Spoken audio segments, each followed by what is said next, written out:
Hello everyone, welcome to your YouTube channel administrative world.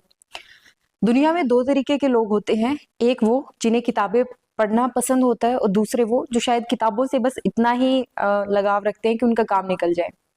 मैं first category वालों में से हूँ। मुझे किताबें पढ़ना बहुत पसंद है।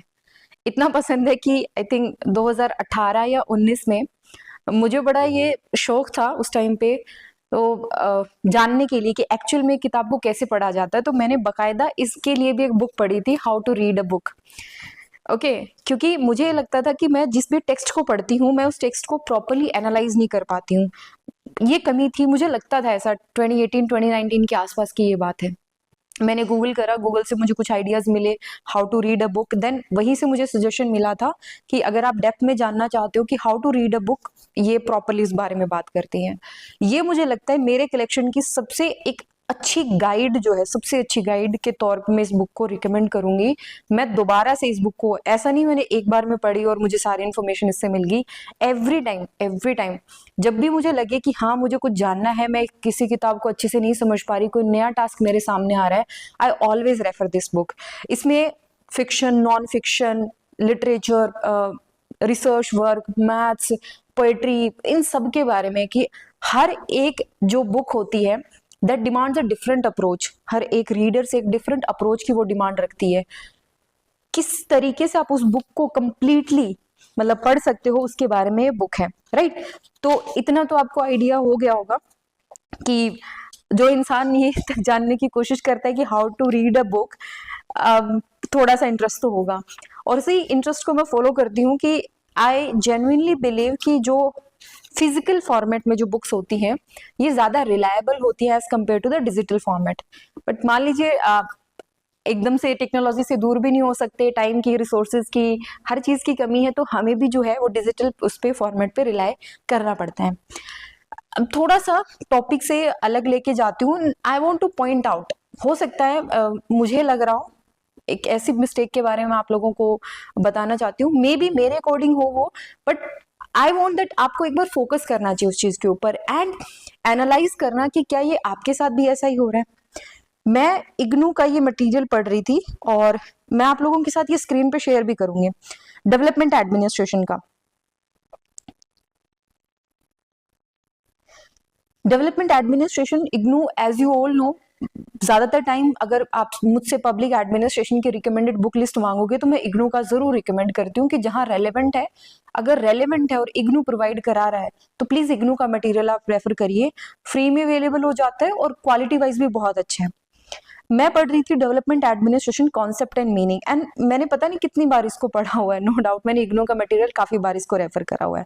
इस बार मैं पढ़ रही थी एक्सप्लेन करने के लिए। मैं चाह रही थी कि डेवलपमेंट एडमिनिस्ट्रेशन के ऊपर हम एक नई लेक्चर सीरीज लेकर के आए, थोड़ा सा एक्सप्लेन करें। और दूसरा ये भी था कि मुझे अपना रिसर्च टॉपिक फाइंड आउट करना था, तो इसीलिए भी मुझे लगा कि सेम एक बार मटेरियल से मटेरियल देख लेते हैं। जब मैंने इसको पढ़ना स्टार्ट किया तो मैं मतलब फ्रस्ट्रेशन फील कर रही थी इस लिटरेचर को पढ़ते टाइम। लिटरेचर मतलब इस बुक को पढ़ते time I started to feel frustrated. मतलब इतना ओवर सिंप्लीफाई करके लिखा हुआ है, ये चीज मुझे पहले पता नहीं, मेरी नजर में नहीं आई। अब मुझे लग रहा है कि जब मैं इस चीज पहली बार मैंने बर्दाश्त कर लिया, दूसरी बार कर लिया, अब मैं जब दोबारा इस बुक को उठा रही हूँ या सेम कॉन्सेप्ट से रिलेटेड बुक्स को मैं उठा रही हूँ, आई फील बहुत ज्यादा जनरलाइज करके, बहुत ज्यादा ओवर सिंप्लीफाई करके चीजों को एक्सप्लेन किया गया है। और ये सिर्फ डेवलपमेंट एडमिनिस्ट्रेशन के साथ नहीं है, ये ऑलमोस्ट हर टेक्स्ट के साथ किया गया है कि हमें हमारी जो, देखो, जब हम बुक को एनालाइज करते हैं तो हमारा माइंड एक क्रिटिकल वे से सोचने लगता है। ये एक प्रकार की एक्सरसाइज होती है जो हमारे ब्रेन को और ज्यादा स्ट्रोंग बनाती है और ज्यादा क्रिटिकली मतलब एनालिटिकल अप्रोच हमारी डेवलप करती है। हम जो पढ़ रहे हैं अगर वो बिल्कुल ही लेमन लैंग्वेज में हमें डिलीवर कर किया जाएगा तो हम वो एनालिटिकल अप्रोच कहाँ से डेवलप करेंगे।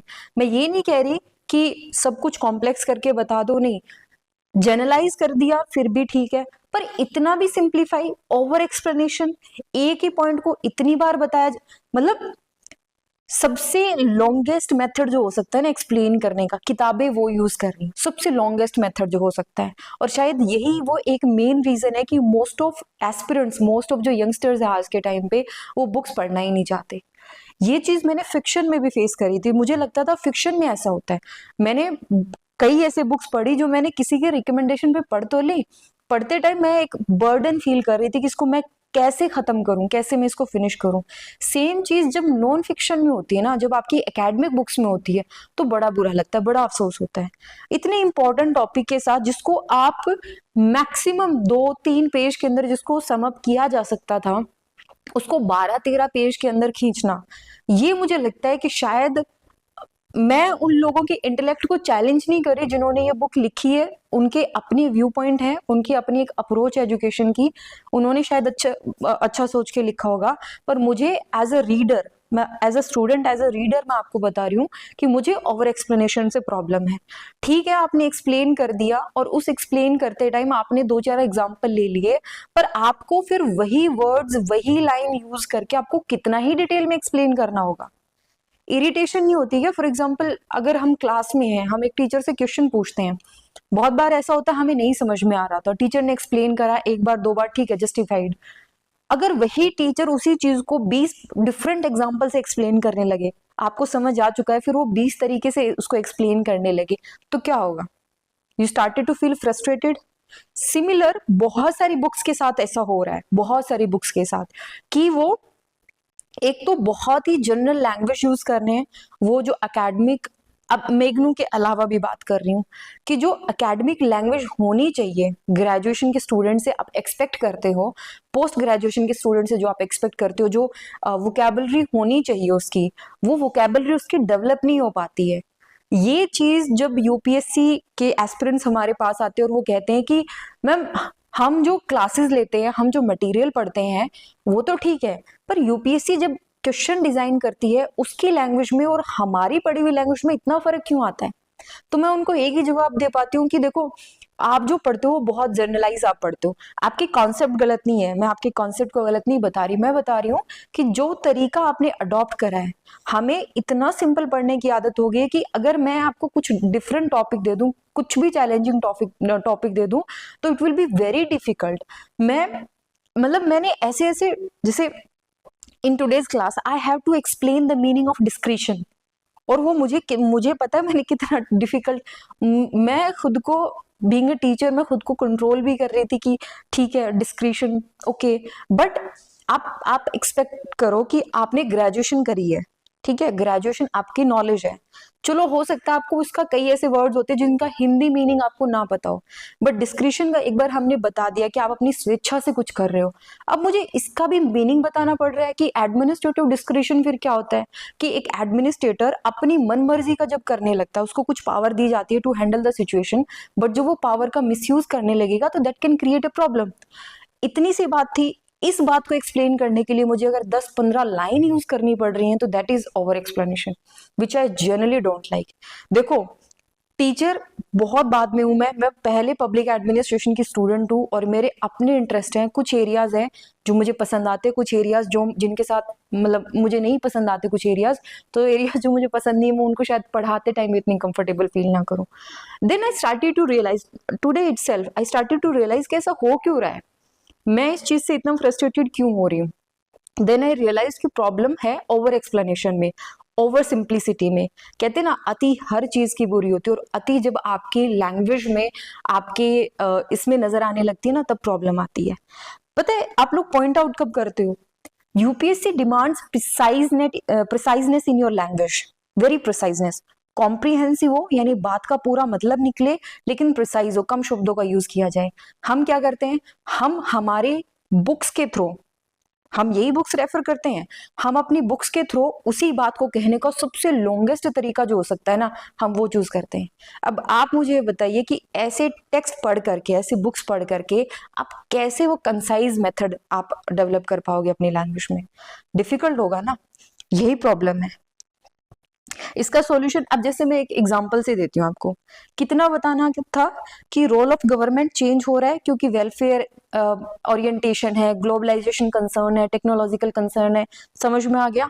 रोल ऑफ गवर्नमेंट चेंज हो रहा है, गवर्नमेंट के पास लिमिटेड रिसोर्सेज है, तो गवर्नमेंट को प्रायोरिटीज अपने डिसाइड करनी पड़ेंगी, right? Government sets the priority and make efforts to realise the goal. मैंने ये पूरा जो पैराग्राफ आपको दिख रहा है ना, इस पूरे पैराग्राफ का क्रक्स मैंने एक लाइन के अंदर लिखा था कि इसी बात को सिर्फ एक लाइन में कहा जा सकता था कि government prioritise and make effort to achieve the goal. और ये डेवलपमेंट एडमिनिस्ट्रेशन में जो है वो जरूरी है। अब यहाँ पे कैसे लिखा गया है कि because of paucity of resources human and material in their countries the need for making optimum utilisation of available means and augmenting new means assumes a great importance. Development administration thus becomes a means through which the government brings quantitative and qualitative change in the economy. Government is engaged in not only fixing priority but also making effort to realize them. 4 line में जो आपने बात कही है उसको आप एक line में आराम से एक्सप्लेन कर सकते थे, और ये मैं विद ड्यू रिस्पेक्ट कह रही हूँ, सिर्फ इग्नू के मटेरियल के साथ में नहीं है, ये बहुत सारी बुक्स में ऐसा हो रहा है। इसीलिए जैसे ही आप सिंपल टेक्स्ट को छोड़ करके थोड़ा सा ही आप एडवांस टेक्स्ट की तरफ बढ़ोगे ना, ये बुक्स पढ़ करके, एम लक्ष्मीकांत पढ़ के, फिर जब आप जाते हो ना मोहित भट्टाचार्य पढ़ने के लिए, सडनली ये लगता है कि क्या आ गया, क्योंकि वहां पर प्रिसाइजनेस जरूरी है, वहां पे आपके वोकैब पे कमांड जरूरी है, आपके सब्जेक्ट की वोकैब पे कमांड जरूरी है, और आपको क्रिटिकली किसी चीज को समझना आना चाहिए, राइट। कोई बात लिखी गई है, वर्ड्स हैं, वर्ड्स के अलावा तो कुछ नहीं है, वर्ड्स वहां पर है, उन्हीं वर्ड्स का मीनिंग आपको निकालना है। लेकिन जैसे ही कुछ टफ टेक्स्ट दे दिया पढ़ने के लिए, हम एकदम से बौखला जाते हैं। उसी चीज को जब आप ऑन पेपर लिखोगे, अपने आंसर्स फ्रेम करोगे, तो क्या होता है, आप सबसे लॉन्गेस्ट तरीके से उसको एक्सप्लेन करने की कोशिश करोगे, क्योंकि आपने समझा ही उस तरीके से, है ना। तो अगली बार जब भी आप कोई टेक्स्ट बुक पढ़ रहे हैं, कोई भी, not for public administration only, कोई भी बुक आप पढ़ रहे हैं, तो उसकी लैंग्वेज पे फोकस करिए कि वो आपको किस प्रकार का रीडर बना रही है। क्या वो आपको कुछ ज्यादा ही सिंपल, मतलब आपका मेंटल डेवलपमेंट, कहीं बुक्स आपके मेंटल डेवलपमेंट में अगर नहीं कंट्रीब्यूट करेंगी, बुक्स हमारी सिर्फ नॉलेज नहीं बढ़ाती, वो हमें हमारी जो मेंटालिटी होती है, जो हमारी क्रिटिकल थिंकिंग, एनालिटिकल, हमारी स्पीड, हमारी लैंग्वेज, हमारे एटीट्यूड, इन सबको भी शेप करती है, इन सबको भी जो है बनाती है। तो फोकस कि आप क्या पढ़ रहे हो, क्या आप कंज्यूम कर रहे हो, न्यूज़पेपर के थ्रू भी, नॉर्मल कॉन्वर्सेशन के थ्रू भी, अपने फ्रेंड्स के साथ जो आपकी कॉन्वर्सेशन हो रही है उसके थ्रू भी, एंड आप देखना कि जो आप बुक्स पढ़ रहे हो उस बुक्स में कितनी जो है वो सिंपल तरीके से चीजों को कितना ओवर सिंप्लीफाई करा गया है। आई एम नॉट सेइंग कि book should be the most complex, no, ये मेरा ऐसा कोई मीनिंग नहीं है, कॉम्प्लेक्स भी नहीं होना चाहिए, लेकिन आप इतना भी सिंपल मत करो, इतना भी उनका मतलब उसकी क्वालिटी या उसके जो एक्चुअल मीनिंग है उसके साथ छेड़छाड़ मत करो कि वो इतनी लेंथी बन जाए कि अल्टीमेटली हमारा इंटरेस्ट ही चला जाए। ठीक है, जो भी कंज्यूम कर रहे हो, जो भी न्यूज़पेपर के थ्रू, किसी भी चीज के through, focus on that, right. ये एक थोड़ा सा लगेगा आपको कि थोड़ा नेगेटिव या फ्रस्ट्रेशन वाला वीडियो है, but this is the mistake I am thinking कि हाँ ये प्रॉब्लम और उससे डील किया जाना चाहिए। इवन कंपेयर करना आप, मैं एनसीईआरटी बुक्स अगर आप पढ़ोगे, NCERT books are very well written, वो 9, 10th, 11th, 12th के बच्चों को ध्यान में रख करके लिखी गई है, राइट। लिखी बड़ों ने है, उनको ध्यान में रख करके लिखी है, एग्री। एनसीईआरटी को लेकर के मैं ये कंप्लेन करूं कि बहुत ओवर सिंप्लीफाई है, तो मैं गलत होंगी यहाँ पे, क्योंकि वो बच्चों के लिए लिखी गई है।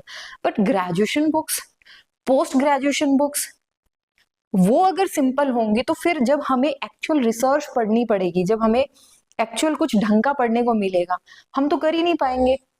इसीलिए नोटिस करना, आज भी ऐसे बहुत सारे एस्पिरेंट्स होंगे, हो सकता है आप में से कुछ ऐसे हो जिनको अगर एडिटोरियल दे दिया जाए ना न्यूज़पेपर का, ढंग का एडिटोरियल, ढंग के ऑथर के द्वारा लिखा गया एडिटोरियल हो, तो हमारी उतनी एबिलिटी नहीं होती कि हम उसको कंक्लूड करके उसको 5 या 6 लाइन के अंदर हम बता पाए कि पूरे पैराग्राफ में ये कहने की कोशिश कर रहे हैं। तो आप जब सही पढ़ोगे, एनालाइज करोगे, वो एनालिटिकल स्किल आपके राइटिंग में, आपके आउटपुट में वो चीज नजर आएगी। ओके, सो बी अवेयर क्या पढ़ रहे हो। दूसरा, जब कुछ अच्छा टेक्स्ट मिले पढ़ने को तो डरना मत, भागना मत उससे, शॉर्टकट मत ढूंढना कि न्यूज़पेपर ना पढ़ा जाए इसलिए क्या करें कि वीडियो देख लेते। वीडियोस ठीक है टाइम बचाने के लिए, बट कम से कम एडिटोरियल पढ़ना सीखो, एडिटोरियल से अपने खुद के नोट्स बनाना सीखो, उसको कम से कम 2 या 3 लाइन में, 4 लाइन में, 5 लाइन में उसका मीनिंग निकालने की कोशिश करो। बहुत जरूरी है, सच कह रही हूँ, बहुत जरूरी है, वरना ये ब्रेन रोट हो जाएगा। I hope you know about the brain rot which is a so called word of the year, brain rot. सच कह रही हूँ ये चीज कि अगर आपने इस चीज पे ध्यान नहीं दिया ना, कंज्यूम करने का, जो कंज्यूम कर रहे हो, जो ब्रेन को दे रहे हो, अगर वो कितना सिंपल है, कितना लेमन, अच्छा लगता है क्योंकि एफर्ट नहीं करना पड़ रहा, सिंपल है, एफर्ट नहीं करना पड़ रहा, अच्छा लगेगा, बट वो आपको वीक बना रहा है। ओके, आपके ब्रेन को डेवलप नहीं होने देगा वो properly. Focus on that. Thank you.